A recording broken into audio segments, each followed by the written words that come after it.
Hello, this is Dale Matthews, and well, I'm here now. Mike will be joining us shortly.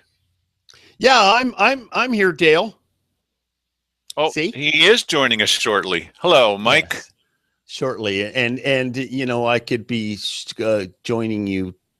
Tolly? No, that's not a word. Oh, surely you must be joking. No, surely you can't be serious. Oh, I am serious, and stop calling me Shirley. So, we've been experiencing some kind of smoke, and not marijuana. Stop with that story about marijuana. No, obviously it's smoky outdoors. Not as bad as it was a couple of years ago. People, oh, it's so Oh bad. yeah. I was going into the store today, and some lady went by. And she says, "Oh, the smoke is really bothering my breathing." She was smoking. Yeah. I didn't say anything to her. Um, gosh. Silly. It's awful. Silly. You think maybe it might be that thing in your mouth that's smoking?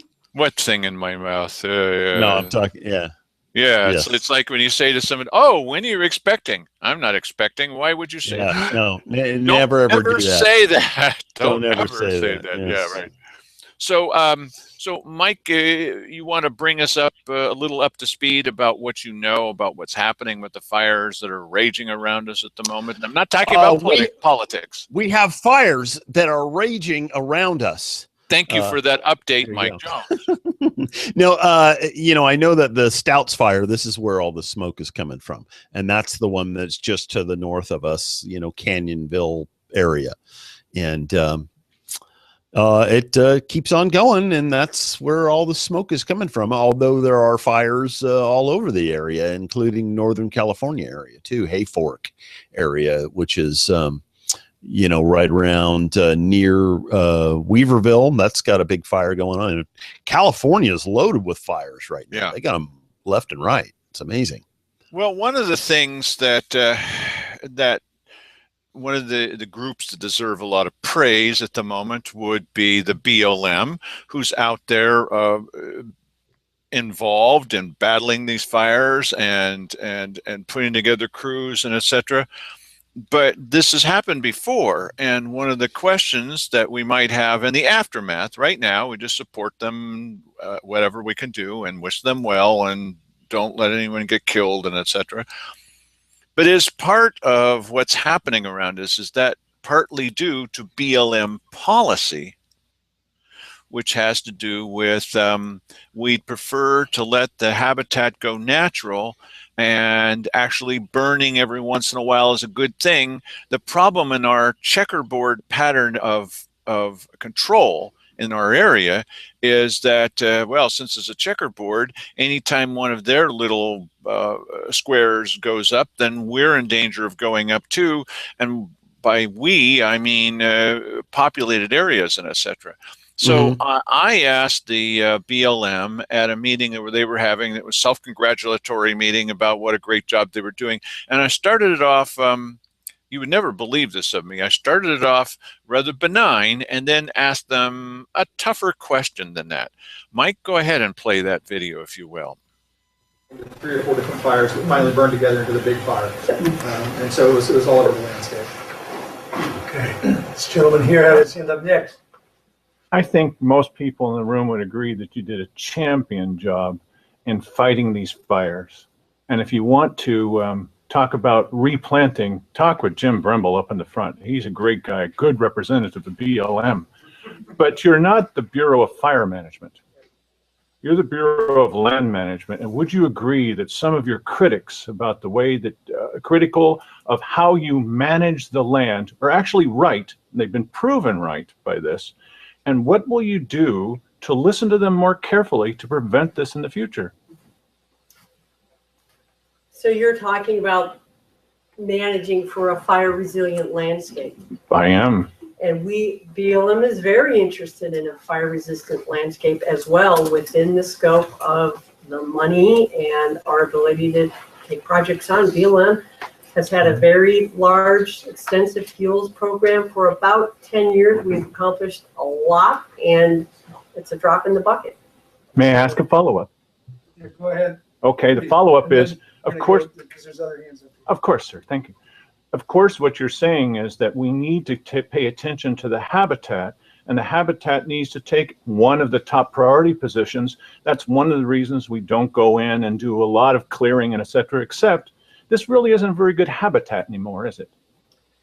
Well, we'll talk to Robin and Chris about that. It would definitely be worth talking with them about it, because it's a different type of habitat now. But it's not that it's not that it's a wasteland in terms of habitat. There's a lot of activity going on out there in terms of plant animal life that's coming back. But it's well worth talking about. Remember the fire severity? We have a lot of moderate and low severity. We also had, and I think we have some papers written up. We had some, we had done a lot of fuels treatment in different areas. And we have some actual results of where we did fuels treatment, and that was places where they stopped the fire or their intensity was less. And she's not here tonight. Mike could probably tell you we can get those papers, that we've really shown some good results of where we did fuels treatment. It's been very effective. When you have a firestorm and a fire campaign like that 3-day window, fuels treatment isn't going to buy you all that. Huh. Well, Mike, it's a different kind of habitat now.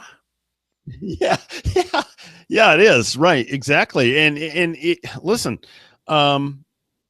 you know, I tend to think that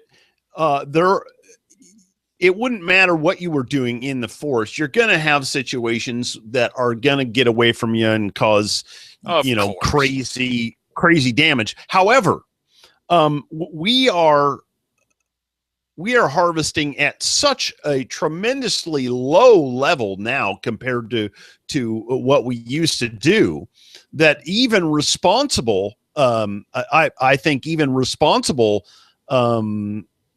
practices in some of these areas certainly would have helped quite a bit in reducing the load.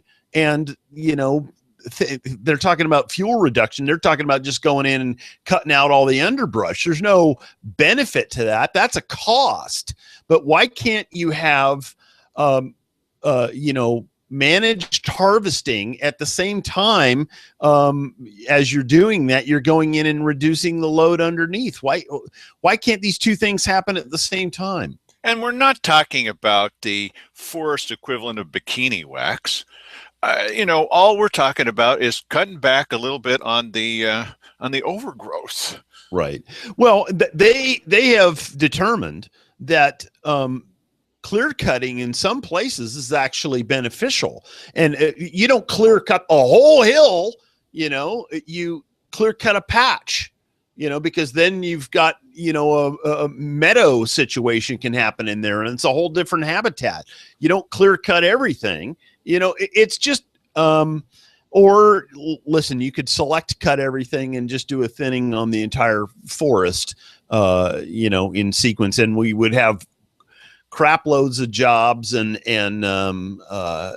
plenty of employment and a lesser fire danger all at the same time. I just think that, and it's unfortunate because you made a good point in the beginning. The BLM, they're not the Bureau of Fire Management. They aren't. They're not the ones fighting these fires. This is done by the ODF or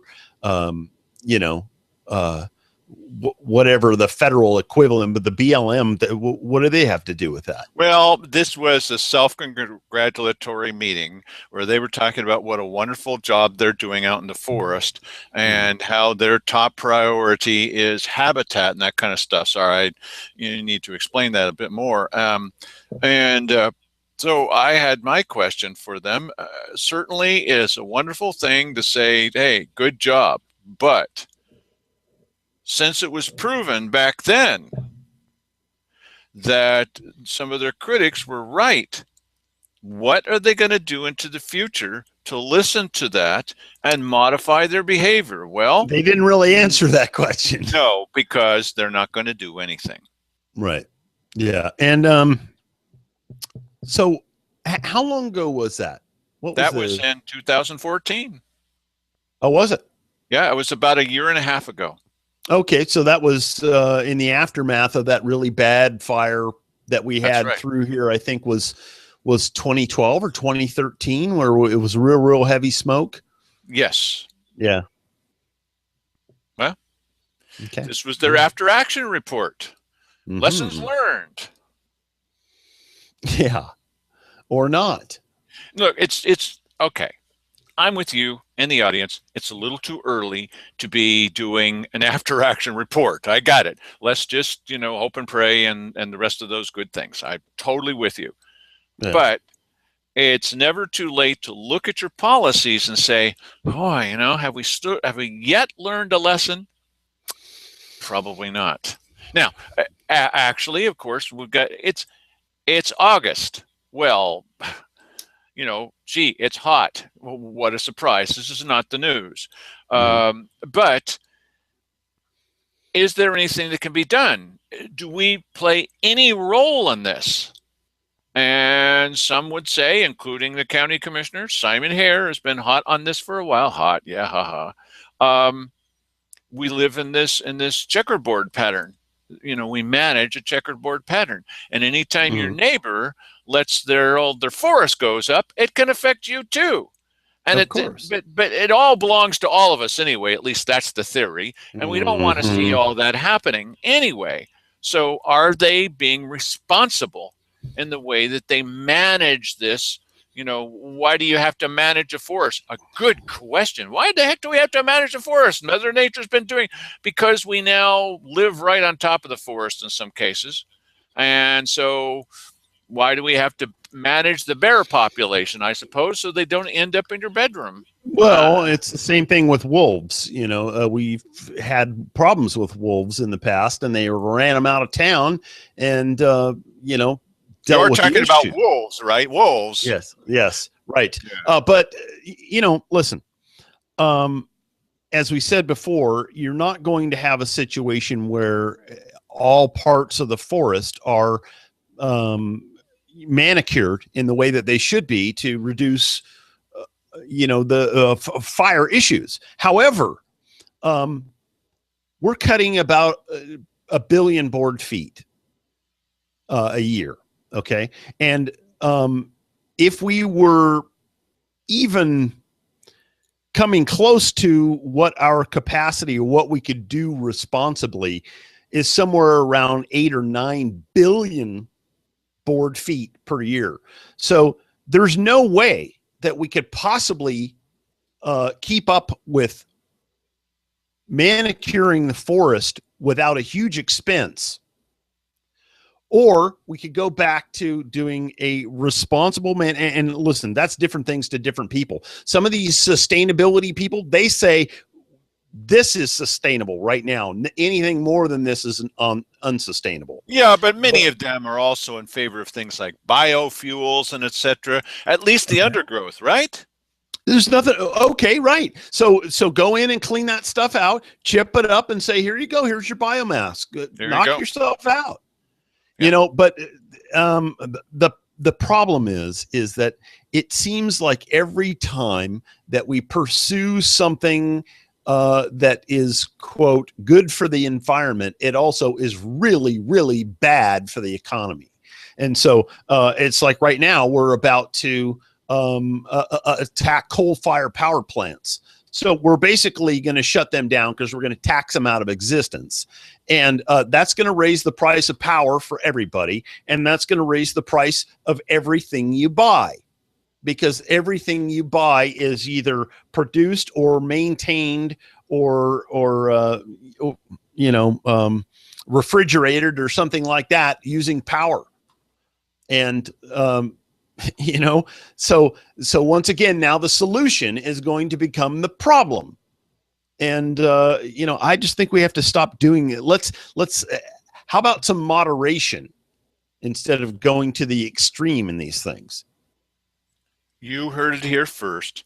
Mike Jones is suggesting that he's on the side of moderates. Well, I'm on the side of the moderate use of our resources as opposed to letting them stack up and burn. That's I don't think that's an extreme policy.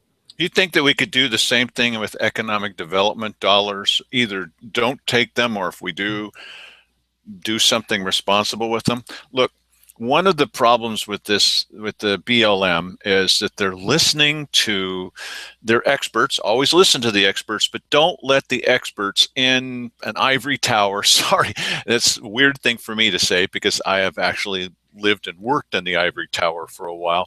One of the problems with that is that they sometimes just don't know enough to come in out of the rain. I literally knew somebody, dated somebody that didn't know enough to come in out of the rain. 2 PhDs. I had to actually go get her and pull her out of the rain because she was just standing there. Okay. So should we always listen to our staff people? Are they always the ones that know best? This is the best segue I could do from that segment to the next one.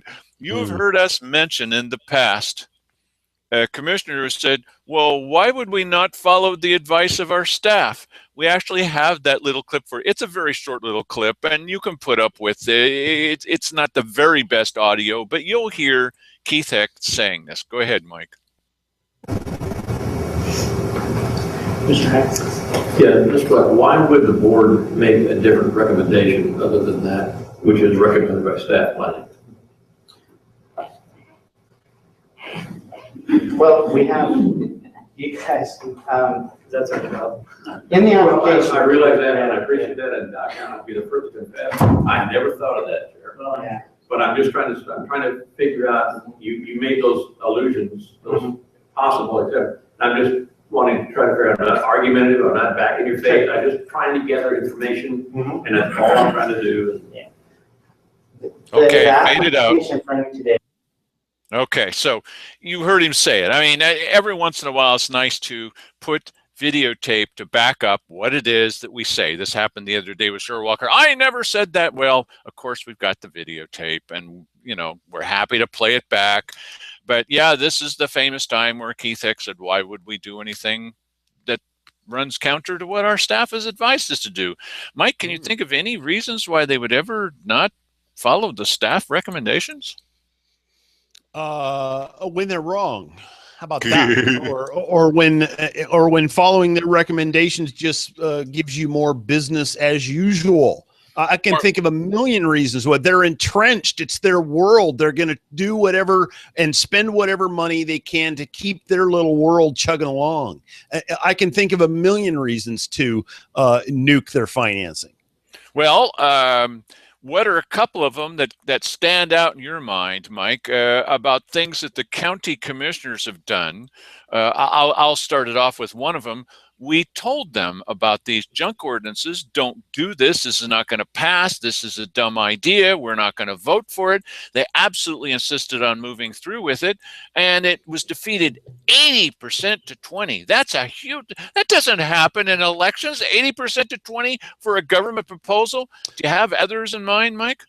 Well, listen, there's any number of them. Here's the thing. Douglas Goodwin sent me an email here yesterday. It was really good. And it basically speaks to the mindset of people who get involved in governing, and that they are, the type of people who, well, they know better than you do, and they're going to run your life. And this is the sort of psychology that these people have.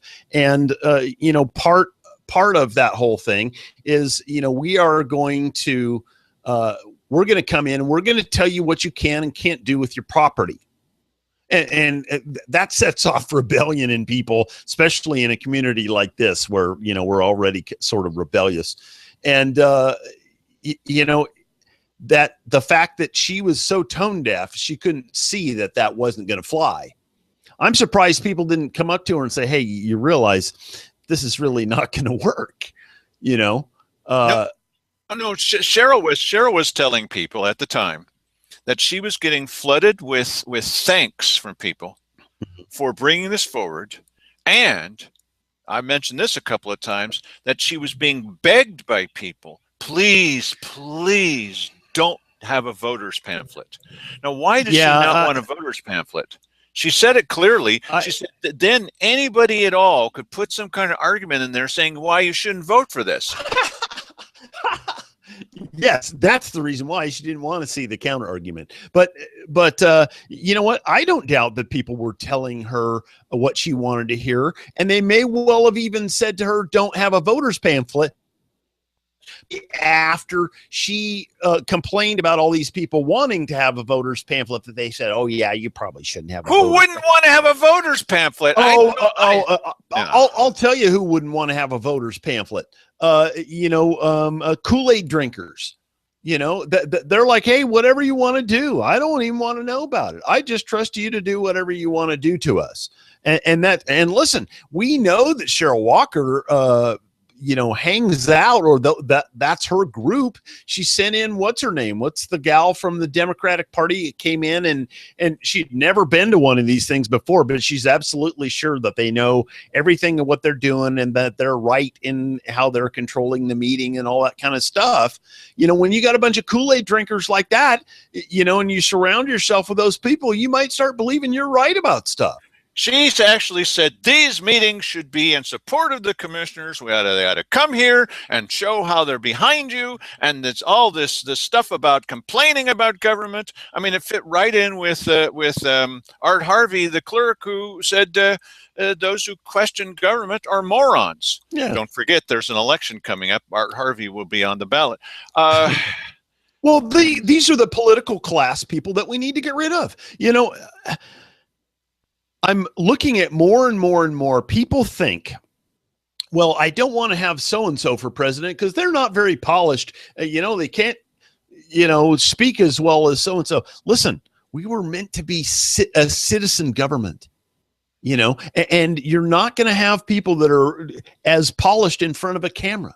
You're not going to have people that speak as well as some people who speak very eloquently, but oh my God, are they bad for people? Are they bad for the economy? Are they bad for, people's general prosperity and welfare? So, citizen government, let's have some people in here who aren't professional politicians and who don't have the mindset of, I know better than you do, and I am going to, inflict upon you what I think is the right thing. You'll thank me later. Well, the one thing that makes the county commissioners, this is a political show. We're going to talk about this, of course. The one things that makes lately this made the county commissioners look a little bit better in comparison is the fact that the Grants Pass City Council looks so bad recently. I remember some of the advice that they got from their staff, why spending $100,000 on a bus stop is a brilliant idea. Really? When you thought they could get no lower in their ratings. Okay, so here's a challenge for those of you who follow local politics. There's no other show that does this other than ours. We've done it every night at 7 o'clock since January 1, every single night, 7 nights a week. What are the three? I'm not asking Mike now because he already knows. But a challenge to you and our audience, what are the three big votes that the city council has taken? You can probably name two out of the three. What are the three big votes the city council has taken recently that has drawn a lot of controversy? Can you think of what they are? We'll wait. We'll just sit here and wait for you to answer. Okay. Are you speaking to the audience? Yes, to our audience. Yes. Okay. Yeah. Yes. Speak up. Okay. Okay. The three big things are Eco Northwest, the choice that they're making for the controversial choice that they made and the way that they made it about who's going to determine our financial future. Right.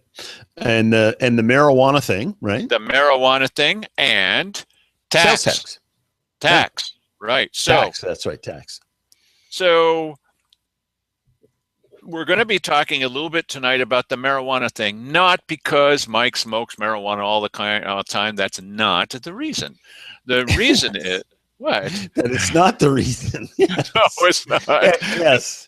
And I don't either. I'm not interested in that kind of stuff. Okay, so I don't want anything going down these lungs. It's bad enough that I walk out. Sometimes I rewatch the show, you know, Yeah. after we're done, and I go, wow, that sure looks like I was smoking weed or something. It's only because of his Jimmy's. hair. Last night was like that, man. It was weird. Oh, well, every once in a while we're going to draw a blank, and then when we both do, that's not good. Okay, so but Yeah. that's okay. It's worth every penny for you. Yes, right. Pay to Exactly. see the show. So it's just a convenient out for us. That's why we don't charge anything. That way we don't have to deliver anything. Okay, so one of the questions about marijuana, and the reason I'm interested in this is the process. Oh, I know. Oh, I'm not interested in the process. Shut up. You know, this is a show about politics. And so the process does make a difference. What was it? It occurred to me, we've got a lot of footage. We've got a decade of footage. And what were the promises made by the people who are now city councilors? What promises did they make about regulation of marijuana? This is no smoking gun. You're not going to snap back and say, "Oh my gosh, no, it's not quite like that." But let's hear what Dennis Roller and everybody's favorite Roy Lindsay have to say briefly here about what they would do if they were city councilors and how they would leave regulation up to the populace. If Measure 91 passes, the only way it can be banned in Josephine County and Grants Pass is if the people initiate a measure to do that. You're right. And so it's sort of a moot point as to whether I think the people need to be the ones to say whether they want it or not. And if 91 passes, they will have the opportunity. Thank you, Mr. Roller. First of all, I oppose Measure 91 because Washington, Colorado approved the same thing. We have to wait and see what happens there because they're always having unpredicted results, from it, and there's all kinds of complications like Dewey, for instance. It's hard to tell who's driving a stone, and they still haven't figured that out. But anyway, getting back to the question, like Roy had said, that it's up to the people to bring forth an initiative like that we would entertain. It's not really up to the council to do it. I'm kind of disappointed with the way the whole marijuana programs have been run in the state. That it's basically come out that it's already a recreational users market anyway. Kind of a wink and a nod. If you have severe pain, you can get a card. So anyway, I'm just, like I said, disappointed so far with the whole marijuana thing. So I would try to be in favor against having it. Well, that's pretty interesting. So they decided not to wait for the people to speak their opinion after all. Yes, that's right. I was thinking while he was saying that. Now, who put that on the? Oh, yes. They didn't put it on the ballot at all. They just voted for it and said, there we go. That's exactly what they did, and they voted 6-0. So there was no controversy at all. And the big thing is the little part that how in the world did this get through with nobody hearing it? So because there's been so much controversy, and we're going to play back a little tape, and we're going to comment about it briefly that we played for you about a week ago. And it has to do with 4 different things. The process of this, about whether or not you're going to allow people to speak in all this, what is against the law, what a bunch of bull, that is not against the law. Listening to your staff, is advising you, the city attorneys advising them that it would be against the law to speak out on this. Really? What are you talking about? And then they add something onto this that nobody saw, which is about you cannot now. I don't want this stuff, but you can't possess this. How in the world do you you can't even walk out your door with it if you can't possess it outdoors. All these things we've talked to the police chief about, all that's moot because you can't even get into your car with it because you can't leave your house with it. Come on. It's a legal agricultural crop. No, it's not. You can't walk outdoors with it. What are you talking about? Not smoking it. You just can't possess it. That's what it says. And, oh, well, that's not what it means. That's what it says. Yes, that's right. And whether or not you think that's what it means, they are saying possession. If they weren't saying possession, we wouldn't be having this conversation about that. The fact that she says it sort of indicates that it's in the law because she's reading it off of the ordinance. Sorta, absolutely. So Yes. let's play this back. It's in 4 little parts, and then we'll parse this as we go. Go ahead, Mike. All right, looking at our agenda, I'm going to move item 4A, the marijuana ordinance, to be in front of item 2. So that'll come right after public comment. We are going to launch into public comment now, which is a chance for anyone to speak on anything that is not on tonight's agenda. As I just mentioned, marijuana ordinance is on our agenda tonight. We have already had public comment taken on that. And so it is against the law for us to open it back up for public comment. So anybody that comes during this open public comment and wants to talk about marijuana, I'm going to turn off the microphone because we can't do that tonight. We can't introduce any more public testimony. So if anybody has anything they'd like to talk on, except marijuana, I have some blue slips here. One for Roy Olson that says marijuana growing, so I'm going to go ahead and set that one aside. Thank you. Anyway. What sometimes it gets so deep around here that you need hip waders. What an incredibly stupid thing. It's against the law. It happens all over the place. It happens at the county commissioners meetings, and Keith X says, I know we're breaking the law and I don't care. It's a not against the law. What a load. If you mention marijuana in your comments tonight, we'll drag you away in irons. Golly. Yes. And this apparently their legal counsel. What is he? He's channeling Steve Rich. Their legal counsel tells them it's against the law for people to speak on this subject at a second reading. No one has ever heard of this law anywhere. It's against the law. And even if it was, what are you doing? I mean, you're supposed to be representing the people, and just because you're tired of it, I'm tired of it too. But that's not what the procedure should be. Come on. I've never heard anybody say, and now it's time for public comment, and you can talk about anything except what's on tonight's agenda. Yeah, the county commissioners used to do that, and part of the reason that the city moved the comments to the beginning was so the general comments, so people could come in and talk about their black helicopters or somebody's black helicopters without having to wait till the end of the meeting or whatever. It's even worse at the Illinois Valley meetings. Oh man, at the Cave Junction, because I don't know if they're doing it today, but the way they've done it several meetings I've come to is first they took the vote. And then they let you comment. Really? Yes. I brought that up to them at the meeting, and they said, well, you're not from Cave Junction. I said, yeah, but I'm an American. I mean, why are you allowing any comment at all? And you could just see the mayor going, Well, we could always have the presidential election and then do the debates after. Well, just pick the president and then have the election. Right, yeah.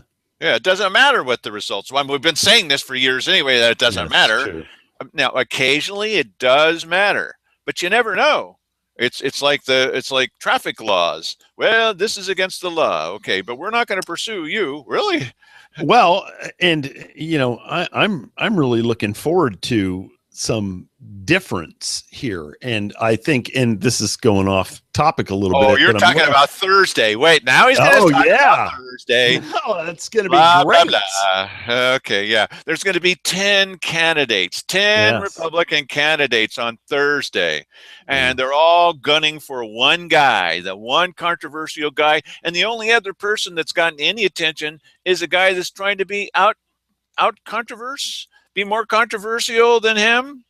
Really, this is now the key to success is to be controversial. Who's that, by the way? Yeah, see. Well, no. Yeah, or any of them, really. I just think it's going to be entertaining because Yeah. a lot of the people are going to be tempted to actually say what's on their mind because they look at how Donald Trump is doing that and think that if they match that same sort of technique, they're going to get some play out of it. Which means it'll be a livelier debate and we may see some ships go down a burning. They can't say what they think. They've got to play to the Kool-Aid drinkers and the party who say, you've got to do, just listing the things they have to say would take all evening. Well, yeah, we'll see about that. Yeah, well, it'll be interesting. Parts of it will be interesting. The Yes. way that because I have followed the campaigns in the past, I was a reporter and all that. And so what would happen is the same thing's happening now. We'll put it into present context. Oh, some guy's blathering on about what he's going to do and I'm going to improve the economy and now we're going to have a transparent government. And somebody walks in the room and say, Donald Trump is down the hallway. Woof. Suddenly everybody's over there to see Donald Trump because they want that footage for the news. Yeah, but there's a little more to it than that. We'll see, and we're getting off the getting off the topic. Okay, so now the mayor has just said it's against the law. No, it's not against the law, and I'm going to cut off your microphone. So I thought, well, I don't like the process that they're going through. It's all about process, about how they're handling this. Now, I don't even say the word marijuana. I don't even bother saying it, but he immediately stops me as soon as I start talking about their process. Go ahead and listen to this little clip. It's delicious. Front row. Dale Matthews, Grants Pass. You pull that mic up a little, Jay? Thank you. Dale Matthews, Grants Pass. I'm not here to talk about marijuana. I'm sick of hearing about marijuana, aren't you? But I don't like the process. How can it possibly be that a second reading or a third reading at a county commissioners meeting? I'm not talking about marijuana. I'm not talking about marijuana. I'm talking about the process. How can it be that a second or third reading of anything at a county commissioners meeting is welcome to people talking about it, but not at a superior city council meeting? Your meetings are much better than the county's meetings. How is this possible? Sounds like a David Reeves project to me. Something that was left up to him giving you advice. It could very well be that your city attorney has said, well, this is completely within the law. If we just wanted to follow rule books, you'd all be lawyers. But you're not. It's not just about the rule book. It's about what's right for people. A second reading, and you can't even listen to people for 3 minutes, really? That just kind of stinks more than marijuana does. I don't want to listen to anything more about marijuana. I have a show to do at 7 o'clock, so I'm going to have to leave. But really, you're just not tough enough to listen to one more round, just one more round. All right, Dale. That's enough, buddy. I asked you not to go there. Okay. So I'm afraid you're done. Yep, I'm done. Thank you. Thanks a lot, everybody. So did you notice where he cut me off? Not when I start smoking something, when I say that they're not tough enough. Okay, that's it for you. You said we're not tough enough. Yes, you're done. Oh yeah, I'm done. They've got the audience so cowed. It was filled full of people that wanted to come and hear about marijuana. And just one guy applauded in the back. Yay! You're not supposed to applaud. It's totally against the rules. This thing about it being against the rules. Look, just make a rule that you can't boo. So what's now the problem? Because they were applauding at the beginning of this. They were applauding for employees, just like they do in the county. If it's against the rules to applaud, why is it okay to applaud for employees and staff people? Yeah. Because you're cheering for them and not against them. See, when you're cheering for people who get up and speak, it's typically because they're countering what the counselors are talking about. It's that's how it goes. Same in the county meetings. Well, I like Karen Frick. She is the city clerk, and she's now going to read to you. Listen carefully to what she says. It does not matter which, sorry, any of you, me included, it doesn't matter what you think this means. It doesn't matter what the context is. All that matters is what it actually says. She's going to read to you this ordinance that they then passed. But go ahead, hear Karen Frick read the ordinance. Anyone else from the public wish to speak on public comment? Okay, seeing none, I would close our open public comment and move on to item 4A on our agenda, which is an ordinance vacating the, whoops, wrong one. One more page. And an ordinance amending Title 5 of our municipal code.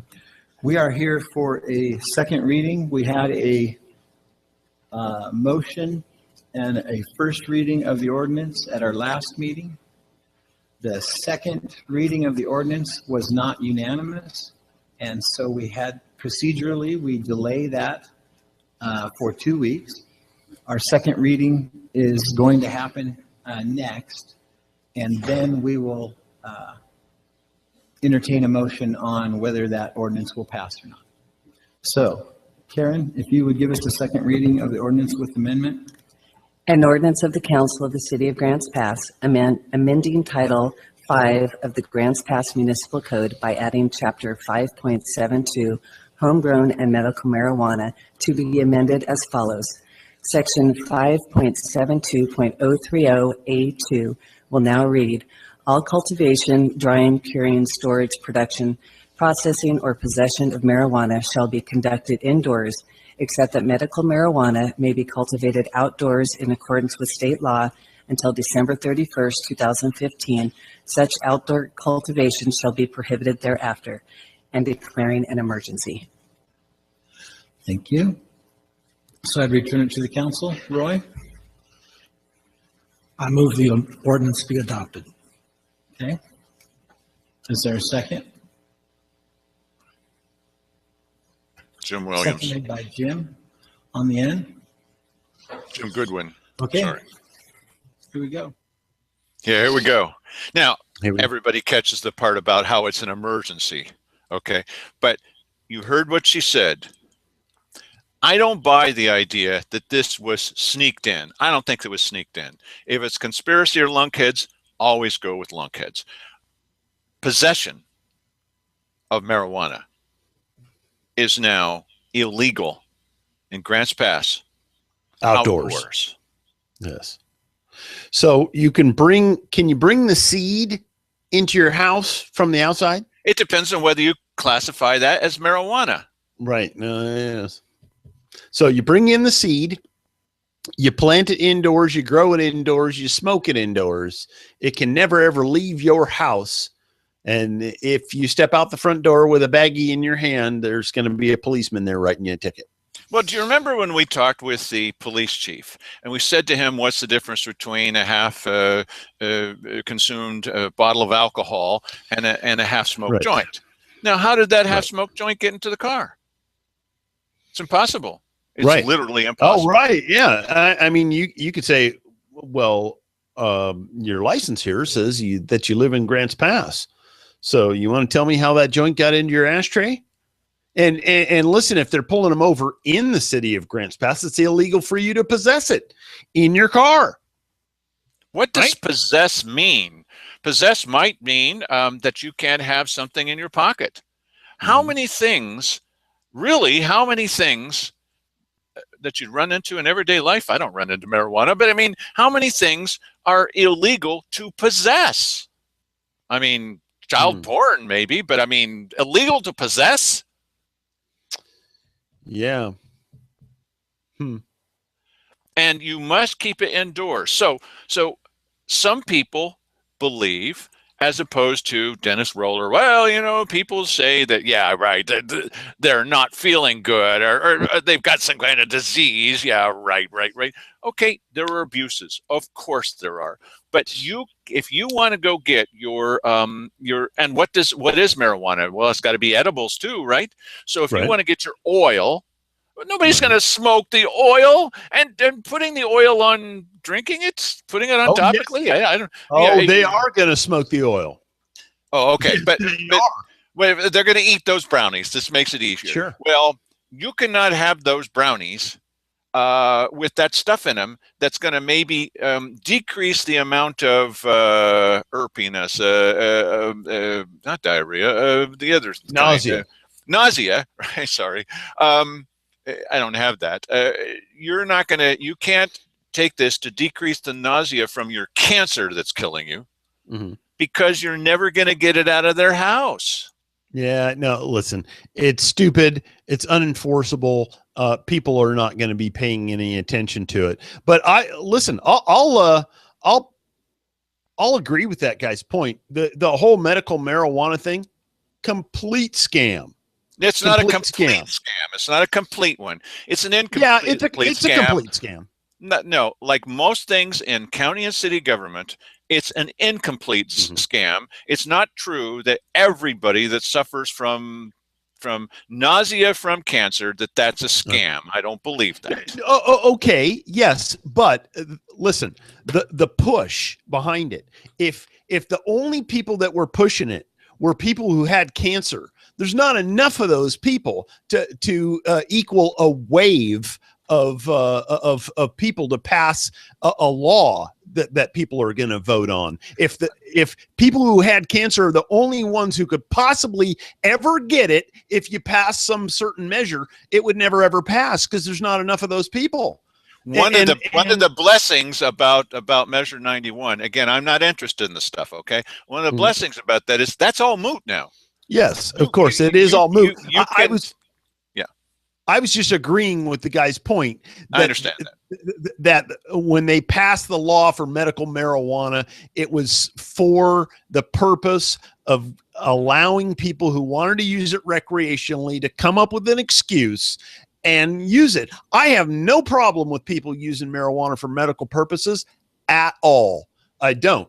And I'm glad that during that period of time, there was a law that allowed them to use it without repercussion. Well, we've seen this before. Well, we haven't seen it before, but our grandparents saw it before. When Prohibition was in effect, you could go to a doctor who could prescribe to you an alcohol rub, or that you could drink a certain amount of alcohol because it was good for you. Okay. Well, doctor's prescription, it's perfectly okay. Then once they lifted that, people didn't need to pretend anymore. I'm sure there were people that alcohol rub was doing a good job for them, actually, but not enough. This was not the way Chicago was built. Who was filling the prescription? Al Capone, of course. Okay. Yes. So doctors who wanted to be popular and paid well. Had breweries in the basement. Got a little speakeasy down there for people who have prescriptions. Well, then once that was legalized, yes, a lot of people went on a drinking binge and that kind of stuff, but it hasn't not exactly been the death of humanity. Now that it's okay to do that, and I predict that it's not going to be the death of humanity when this guy that was recently pulled over.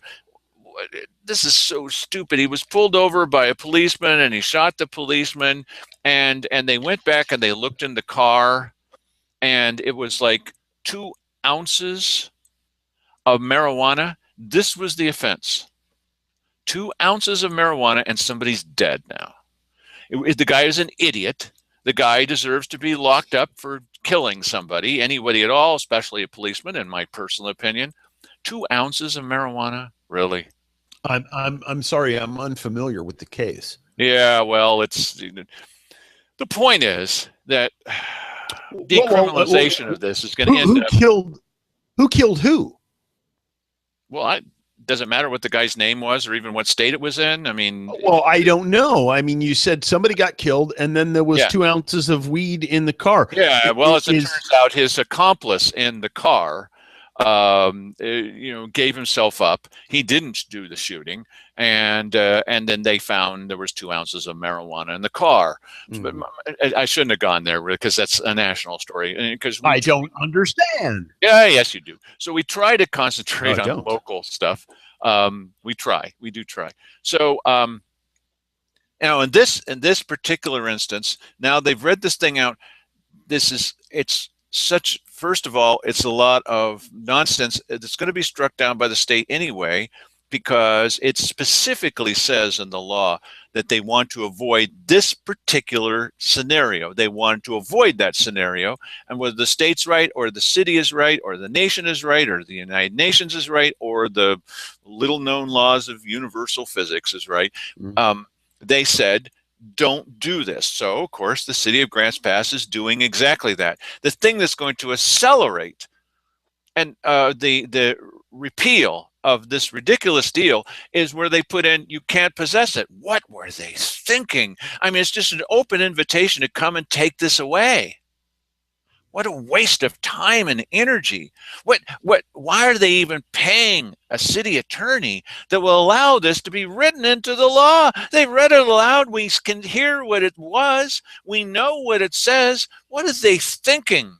Okay. Well, so go ahead, Mike. I tend to think it's not even going to come up as an issue because cops are not going to enforce that part of the law. They're just They not. made it clear to us. We talked to them both on the city level and on the sheriff's county level. They're not going to. Okay, but I just don't like the idea of it. One of the things that's happening here is one of the reasons to make it legal for gay people to appear in public is so that they don't have to stay in the closet. And one of the reasons to do this thing is so that the black market, to attenuate the black market, to tax it, to, welcome to society. You can't have a bank account, you can't hold hands with that black girl in public, but it's, it's not technically against the law anymore. Like we used to be able to throw you in jail if you were holding her hand and kissing her on TV. Oh my gosh, it's horrible. So now green is the new black.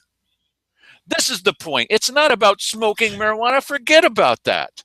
It's Listen, about that horse has left the barn. Well, not for these guys. Not for these guys. Listen, they're going to have to get used to it because there's going to be people walking all over town smoking weed, and there ain't going to be enough cops to do anything about it. I tell you what's going to happen. It's going to be gay guys holding the hands of their black girlfriends and smoking weed all at the same time. Gay guys holding the hands of their black girlfriends. And kissing them in public on the lips. And they're gay. And yet they all have black girlfriends. That's really weird. They want to be different. What's the matter with that? Come on out of the closet, you gay guys with black girlfriends. Okay, especially at Grants Pass. Yeah, okay. But one more thing is, now this is a delicious, maybe only to me. They've gone through this goofy procedure. Well, that's against the law. No, it's not. Well, you got to be stopped because you're criticizing us. What are you doing? And now we're going to read this goofy thing with the addition on it where we can't possibly do that. What are you doing? And then, okay, it's delicious to me. They don't even follow the proper procedure for passing this thing because, as you may know, as you will hear as this goes through, first, you have a motion. I welcome a motion. Okay, here's your motion. And where's my second? Okay, Jim Goodwin comes in with a second. Then you're supposed to have comments so the counselors can say why they're doing this. Watch how they actually handle it. This is great.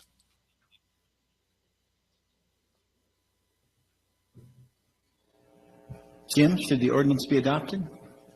Yes. Mark? Yes.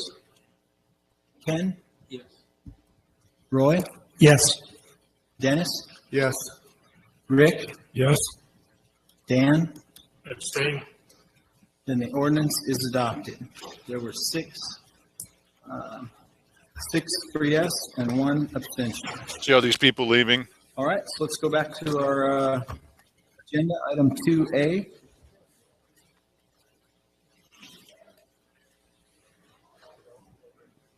Now, somebody's trying to explain to them they've just broken their own rules. Hey, where was the discussion? So you guys are wanting to explain the vote? You think? Then let's do it. Who wants to go first? It's supposed to happen before Mark? the vote. Thank you, Mayor. I appreciate the opportunity to explain my vote and where it came from. Now watch this. The city Because I attorney think is it's finally important, stepping in. That people understand and our constituents understand where this came from. This was obviously a very hot topic in the scope of our regular doings. Hey, Mark? Yes. I've gotten advice from Mark. I'm afraid we're going to have to save this for open discussion when we Okay. have matters for mayor and council, because I did not open it up before the vote. Okay. So procedurally, my apologies. But I wanted to We need to follow that. get to the vote. Thank you. Okay, thanks, Mark. So I'll make my comments at the end of the meeting. I appreciate that. Yes, thank you. Yeah, man. Where are the brains? These guys are there, okay, and they're not paid, okay, but they are there. Lily Morgan's not there. Why is she even a counselor? But okay, she ought to resign and give somebody a chance that can actually go to the meetings, okay. But they are there. What? They don't have the backbone to say, hey, wait a minute, this isn't the right way to do things. They know it's not the right way to do things. What's the matter with them? I object to the fact that people can't do, well, shouldn't we get a chance to do this? I mean, how many votes do you think that these characters have participated in? You've got a legal counsel sitting there. You have a city manager sitting there. You got all these rest of these people sitting there, and nobody has the guts to say, hey, that's not the way this is done. Really? Well, how come the city attorney didn't come up there and say, that vote that you just took is invalid? Why don't you start over with, you make motions and then people talk about why? You know why? Because it's CYA on his part. It's easier to say to these guys. Well, they were in a hurry afterwards. This was the first item on the agenda. They moved it to the beginning. I think they were all pretty hyperactive. They had been dreaming about how they were going to, pass this ordinance for the last week and a half or what. I believe you're right about that. Okay, so they were willing to skip over some of the steps. Just the steps that are there since the beginning of the country.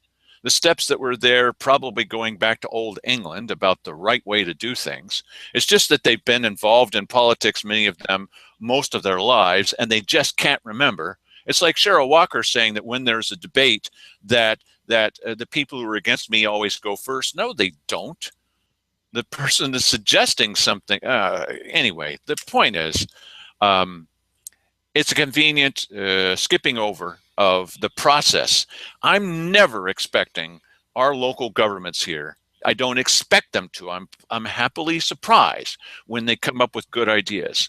But what I insist on is they at least try to appear as if they're following some kind of procedure that makes sense and is legal. Don't tell us something is illegal when it's obviously not illegal. Well, the people can't speak because that would be illegal. What are you talking about? Mike, what's your opinion about this whole thing with do you remember what the three things are, everybody? Eco Northwest, marijuana, and the taxes. Right. So, what do I think about it? Let's see here. I think. What do you think about the city council? Made a bad decision. Yeah, but we also apparently made a bad decision. I don't know. I don't pay enough attention to what they do. I've just seen a few things where they're boneheaded here recently, and so I can't really say.